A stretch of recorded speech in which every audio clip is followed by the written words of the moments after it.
एक एक वचन इतना कीमती है जिसका कोई मूल नहीं चुका सकता। ये संत महापुरुषों के अनमोल वचन, अनमोल मोती है। इन्हीं वचनों को लोगों ने मान करके उस प्रभु परमात्मा को प्राप्त कर लिया। और आपको भी वही अवसर सद्गुरु दयाल ने दिया, लेकिन आपने उसकी कदर नहीं किया। उनको जाना माना पहचाना नहीं, सब धोखा धोखा तुम्हारे दिया। जब भी ऐसा वक्त समय मिला कि संत महापुरुषों के वचन वाणी सुनने का, तो हम सब जीवों को यह सोचना चाहिए कि हमारे सबों पर हरि और गुरु की कृपा हो। बिना परमात्मा की कृपा के संत महात्मा नहीं मिलते, और बगैर संतों की दया के जीवात्मा का उद्धार नहीं होता। ये दोनों चीजें सत्य है, और सौभाग्य से समय से आपको दोनों चीजें मिली, लेकिन आपने उसकी कदर नहीं की। न उस युक्ति की कदर की जिससे जीवात्मा जगती है, परमात्मा से मिलती है, अपने सच्चे मुकाम मंडल लोग घर को जाती है। और जिस महापुरुष ने दया कृपा मेहरबानी करके आपको ये अमोलक धन दिया, आपने उसकी भी कदर नहीं किया। तुमने तो सब अपराधी अपराध कर दिया। तुमको यह नहीं मालूम है, यह सतयुग त्रेता द्वापर में भी युक्ति नहीं थी, जबकि सतयुग में मानव शरीर की उम्र 1 लाख वर्ष की, मन की ताकत हाथी के बराबर, इंद्रियों में पूर्ण संयम त्याग बैराग, अच्छा खान पान, यह सब कुछ बड़ा पड़ा था। लेकिन जीवात्मा को जगाने वाले वो संत महात्मा नहीं थे। इसलिए वो ऋषि मुनि योगी महर्षि लंबी उम्र पाकर भी उनकी जीवात्माएं काल माया के घेरे से छुटकारा नहीं पा पाई। यही पर तपस्या त्याग संयम करके राजपाट धन दौलत मान सम्मान अधिकार सामान सब कुछ प्राप्त कर लिया, लेकिन जीवात्मा को जगाने वाली वो परमात्मा की युक्ति नहीं प्राप्त कर पाएगा। क्योंकि परमात्मा जीवात्मा को जगाना, परमात्मा से मिलाना, फिर जीवात्माओं को उनके घर पहुंचाना, ये काम इस सृष्टि में संत सद्गुरु का है, तो और किसी का है। कोई भी ये काम तुम्हारा नहीं कर सकता। लेकिन तुमने संत मत की परिभाषा को भी नहीं जान पाया कि संत मत का मतलब क्या होता है। क्योंकि तीनों युगों में काल मत रहा और कलयुग लगा, इसमें भी 5,500 वर्ष काल के ही निकले। केवल अभी 750 वर्ष लगभग पूरे होने जा रहे हैं जब से जीवों को संत नाम सुनने को मिला। ये संत नाम न सतयुग न त्रेता न द्वापर, 4 वेद 6 7 18 पुराण 19 उपनिषद और 36 ऋचाएं जो धर्म चर्चा कागज पर लिखी गई, इनमें भी संत नाम नहीं है। जब संत आए ही नहीं तो युक्ति कौन देता? जीवात्माओं को कौन जगाता? यहाँ मन को जगाने वाले शारीरिक योग, शारीरिक क्रियाएं, शारीरिक शुभ कर्म आपको कराए गए, जिससे मन जगा, मन में भोग वासना जगी, मन में मान सम्मान अधिकार पाने की इच्छा जगी, लेकिन जीवात्मा नहीं जगी और न परमात्मा की तरफ जगी। कितना बड़ा तुम्हारा काम है इस गंदे युग में, गंदे खान पान के बीच, गंदी संग सोबत के बीच फंसे मानों को ऐसी अच्छी दिशा का ज्ञान कराया महापुरुष ने, लेकिन आपने उनकी कदर ही नहीं की। उनको आपने जाना माना पहचाना नहीं, सारा धोखा हो गया। और ये ऐसा धोखा जिसकी भरपाई रुपए पैसे धन दौलत सामान से आप नहीं कर सकते हो। क्यों? सदगुरु की दया ये मोल नहीं बिकती है, न किराए पर चलती है, ये उनकी मौज मर्जी दया पर निर्भर है। जिस पर खुश हो जाए, जो इनको खुश कर ले। इनकी खुशी रुपए पैसे से सामान से नहीं होती।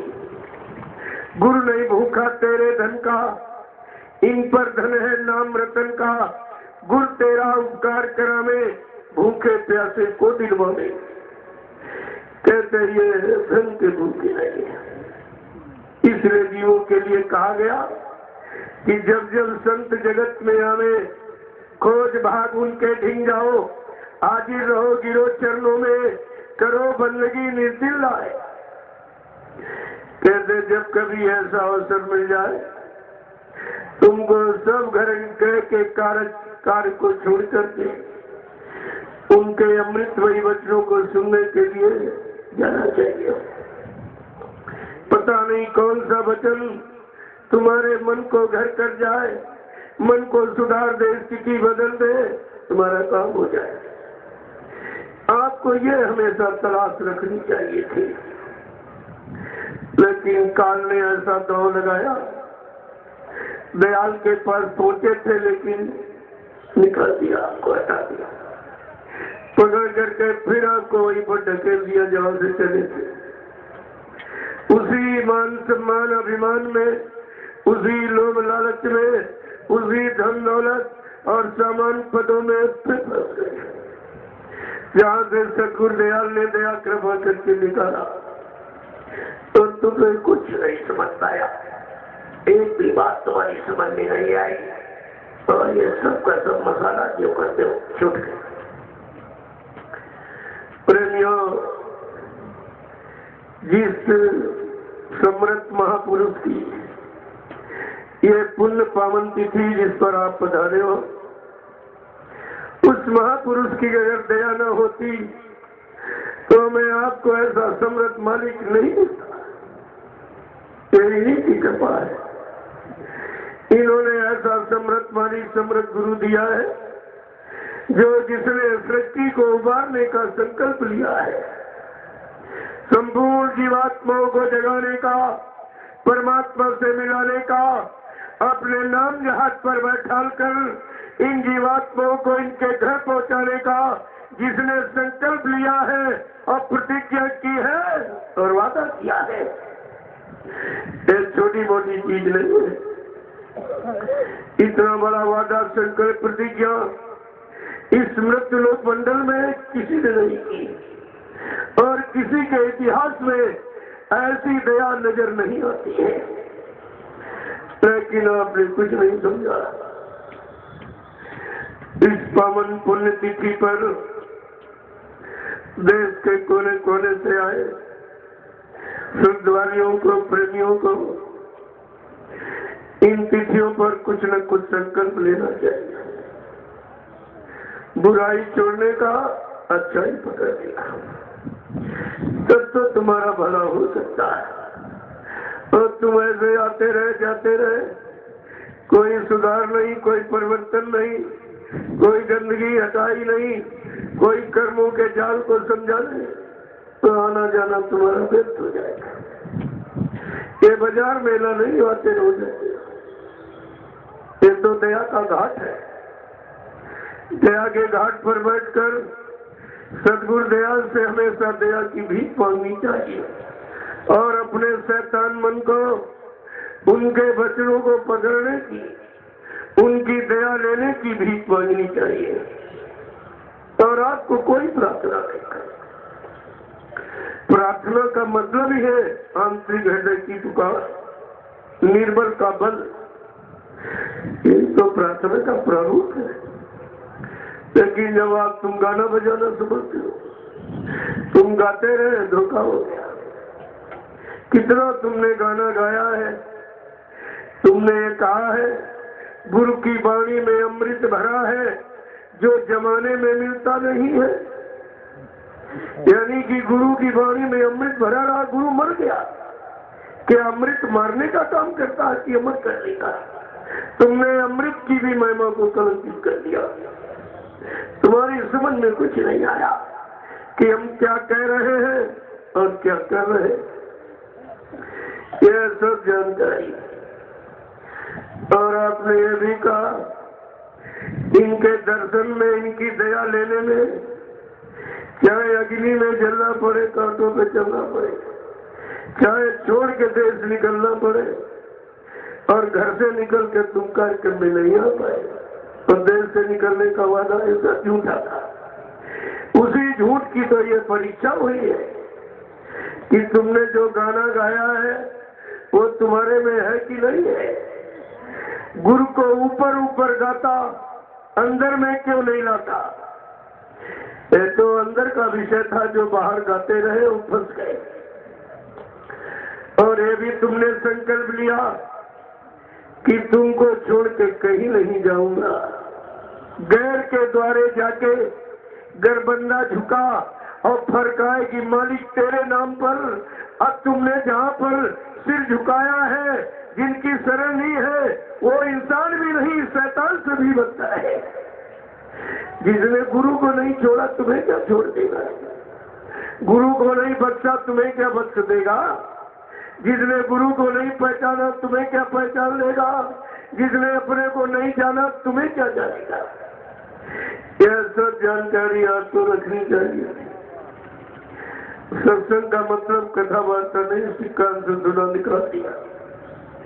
अगर उन बच्चों को पकड़ के रखा होता तो तुमको स्मृत लोक मंडल में कोई बहकाने वाला पैदा ही नहीं हुआ था। इतने अनमोल वचन सदगुरु दयाल ने आपके लिए रखे, लेकिन तुमने एक भी वचन को पकड़ के नहीं रखा। अब तुम दर की ठोकरे का अभी क्या है जो आगे समय खराब आ। देखो, जब भूख लगती तब रोटी की कदर होती, और प्यास लगती तब पानी की कदर होती है। जब यह जीव आपत मुसीबत दैवी प्रकोप में फंस जाएगा, चारों तरफ घिर जाएगा, तब सतगुरु दयाल की कीमत होती है। इसके पहले कोई नहीं चुकाता। तभी तो ये लीला की गई है कि देखे कितने लोग हमको चाहते हैं, कितने हमारी संपत्ति धन दौलत को चाहते हैं, कितने हमारे पर कुर्बान है, कितनी मेरी दौलत जमीन जायदाद पर कुर्बान है, कितने मेरे चेले हैं, कितने मेरे चेलों के चेले हैं, कितने गुरुमुखी है, कितने मनमुखी है, कितने संसारी है, कितने सत्संगी है, कितने भजनानंदी है, कितने विषयानंदी है। ये परीक्षा है। और कहा भी था बहुत पहले बाबा जी ने कहा, बच्चा जब मेरी संगत बढ़ेगी, जैसे नदी में बाढ़ आती है ऐसे संगत बढ़ेगी ये भविष्य में। तब मैं कहा तब छटनी होगी और कटनी होगी, और इस पर भी जो लोग नहीं माने तो कुदरत चटनी भी करेगी। यह सब तुम्हारे सामने पहले से पहले। कोई ये नहीं कह सकता कि हमको उनके वचन मालूम नहीं थे, लेकिन ध्यान नहीं दिया।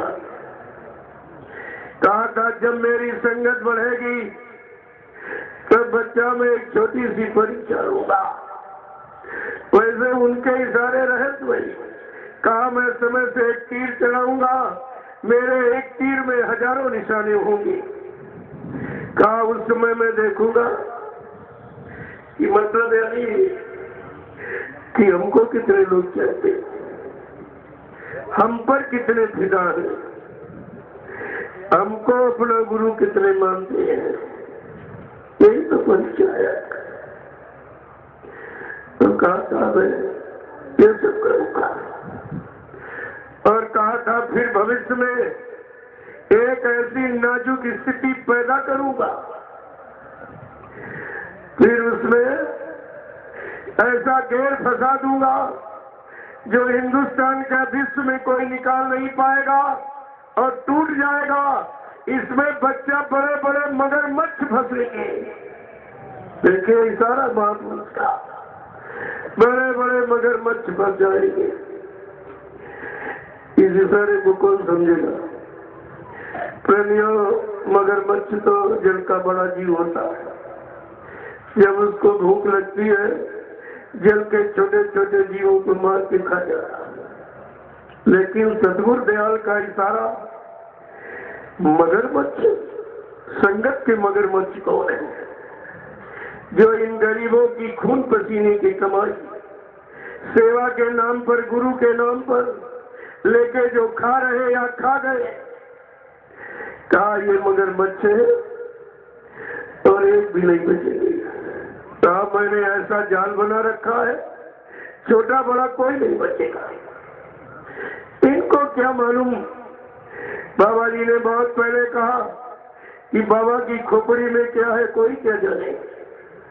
अभी तब समझ नहीं, जब मेरा काम हो जाएगा तब तुम पीछे से दौड़ोगे तो फिर इतिहास में तुम्हारा नाम नहीं होगा। तो काम करने में जो समय के पर जाग जाते हैं, खेत जाते हैं, समय से लग जाते हैं, तो समय के इतिहास में अपना नाम लिखा लेते। तो समय के इतिहास को याद करो। क्या भगवान राम को किसी ने भगवान माना? इंसान भी नहीं माना था। उनके माँ बाप नहीं पहचान पाए थे। अगर पहचान जाते मेरा बेटा भगवान है तो 14 वर्ष के लिए जंगल में नहीं ढकेलते। कोई नहीं पहचान पाया। 14 वर्ष भटकता रहा जंगलों में, किसी ने नहीं पहचाना। पहचाना किसने? सबरी और हनुमान ने। किसी ने नहीं पहचाना। अगर उस समय के क्षत्रियों ने पहचाना होता तो प्रेमियों त्रेता में क्षत्रियों का इतिहास बनता, यानी कोल भील बंदरों का नहीं बनता। किसी इंसान ने पहचानी नहीं। कोल भील बंदरों को 14 वर्ष जंगलों में भटक कर, परेशान होकर, दर दर भाग कर, दौड़ कर, आपत्ति मुसीबत संघर्ष उठा करके उन कोल भील बंदरों को जगा दिया, उन्हीं से परिवर्तन करा दिया। लेकिन क्षत्रिय का नाम नहीं आया किसी का। द्वापर में जब कृष्ण आए, क्या किसी ने भगवान जाना था उसको? अगर भगवान जान जाते तो फिर उनको तो पैदा होने तक की जगह किसी ने नहीं दी। बेचारे जेल में पैदा हो, वहां भी रहने नहीं दिया गया। नारद ने कहा इनको भगा दो, हटा दो, नहीं मार दिया जाएगा। रातों रात गोकुल भिजवा दिया। किसने पहचाना? सगे मामा कंस को कितना समझाया, उसकी भी समझ में नहीं आया। किसी ने समझ ही नहीं पाया। बेचारे मजबूर हो गए। उनको भी 17-18 बरस लगा। ग्वाल वालों को इकट्ठा किया और उसी से परिवर्तन करा दिया। इतिहास बन गया। लेकिन किसी यदुवंशी का इतिहास में नाम नहीं। वो तो 56 करोड़ मारे गए थे, नाम कहाँ हुआ था? उनका तो संहार हुआ था, माने नहीं थे। न मानने का ये इतिहास आपके सामने है। जो जो समय पर नहीं माना, समय के नाम को नहीं जाना, नहीं पहचाना, इतिहास ये बता रहा, वो सब के सब धराशायी हो गए, सब मारे गए। किसी को बख्शा नहीं किया। लेकिन सतगुरु दयाल देव से आए हैं। उनके आमार का हिस्सा को प्राथमिकता नहीं दी जाती। इसलिए अवतारी शक्तियों का इतिहास मारकाट का, संघार का, हिंसा का, खूनी क्रांति का। लेकिन सतगुरु दयाल का इतिहास वैचारिक क्रांति का, समझा बुझा के सतपथ के रास्ते पर लाके खड़ा करना एक छोटा मोटा काम है। अगर काल शक्ति होती, अरे अब तक कभी मार काट के खलिहान कर देती। लेकिन संत दयाल मारना काटना ये सुधार नहीं है, तो संहार है। लेकिन चोर डकैत कतरी को गोली मार दो, ये कोई सुधार नहीं। लेकिन उसको मोड़कर उसकी प्रवृत्ति को, आदत को सुधार करके, यानी सतपथ के रास्ते पर ला के खड़ा कर देना, ये सुधार। इसलिए संत महापुरुषों को देर है। उनमें देर नहीं, हमारे आपके सुधरने में देर है। वो तो कहते हैं सुधर जाओ, अच्छी बात। खैर मैं तो नहीं करूंगा, लेकिन कुदरत नहीं मानेगी। जब वो करेगी तो एक बार ये एकदम सफाया, कुछ नहीं बचेगा। अभी तो एक बचने की आवाज लगाई जा रही है। भगवान कृष्ण ने बहुत सुनाया, समझाया, एक भी यदुवंशी मानने को तैयार नहीं हुआ। अंततो गत्वा पछता करके मजबूर होके, लाचार होके, विवश होके उनको ये लीला 18 दिन की, इसको महाभारत के दुख करनी ही पड़ी, मजबूर कर दिया लोगों को। जब आमने सामने सेनाएं खड़ी हो गई, एक मौका किसने फिर दिया, कहा जरा ठहरो, शंखनाद कर दो। जब शंख बजाया गया तब लोगों का आप शंख बजाने का क्या मतलब है, अब तो लड़ाई ही होनी है।